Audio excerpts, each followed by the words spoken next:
அன்புக்கும் எனக்கு நடந்தது கல்யாணமே கிடையாது. என் கழுத்துல கிடக்கிற தாலி வெறும் பாரம் மட்டும்தான். இதுல நீங்க வேற எங்க கல்யாணத்துக்கு விருந்து வைக்க சொல்றீங்களேன்னு சொல்லிட்டு தன்னோட வேலை பார்க்குற ஆபீஸ்ல இருக்கிறவங்க எல்லாரும் முன்னாடியும் அன்புவை நோஸ்கட் பண்றாங்க ஆனந்தி. ஆனந்தியோட மனசு கோணாம அன்புவும் அவட்ட இருந்து ஒதுங்கி போறாரு. ஆனந்தியவும் ஜெயந்தியவும் கம்பெனியில சூப்பர்வைசரா நியமிக்கிறாரு மகேஷ். இது பிடிக்காத அரவிந்த் ஆனந்தி மேல உள்ள கோபத்துல மகேஷை கொலை பண்ண சதி திட்டம் போடுறாரு.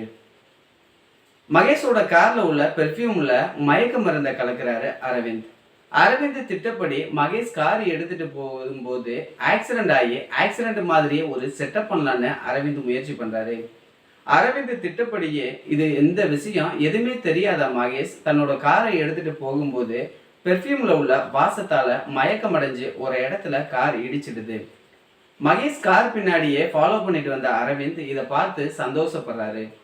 தன்னோட திட்டப்படியே மகேஷ் கார் ஆக்சிடென்ட் ஆயிடுது. இனி மகேஷை யாராலையும் காப்பாற்ற முடியாதுன்னு நினைச்சுக்கிட்டு இருக்கும்போது மகேஷ் கார் ஆக்சிடென்ட் ஆன விஷயத்த கேள்விப்பட்ட அன்பு அங்க வந்து கார் கண்ணாடியை உடைச்சு மகேஷை காப்பாத்தி ஹாஸ்பிட்டலுக்கு கூட்டிட்டு போறாரு.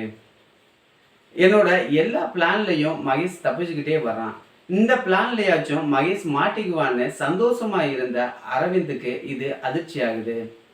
தன்னோட திட்டத்தை அன்பு இப்படி பாலாக்கிட்டானேன்னு சொல்லிட்டு அன்பு மேல அரவிந்த் கோவப்படுறாரு. மகேஷ் கார் ஆக்சிடென்ட் ஆயிடுச்சுன்னு கேள்விப்பட்ட ஆனந்தி பரபரப்பா அழுதுகிட்டே அங்க ஓடியாராங்க. அதுக்குள்ள அன்பு மகேஷை காப்பாத்தி ஹாஸ்பிட்டலுக்கு கூட்டிட்டு போயிடுறாரு. ஹாஸ்பிட்டல் அட்மிட் ஆயிருக்கிற மகேஷை பார்க்க ஆனந்தி அங்க வர்றாங்க. ஆனந்திக்கு மகேஷ் ஆறுதல் சொல்றாரு. எனக்கு எந்த ஒரு சூழ்நிலையிலையும் கஷ்டம் வந்தா எனக்கு உறுதுணையா இருக்கிறது அன்பு தான்.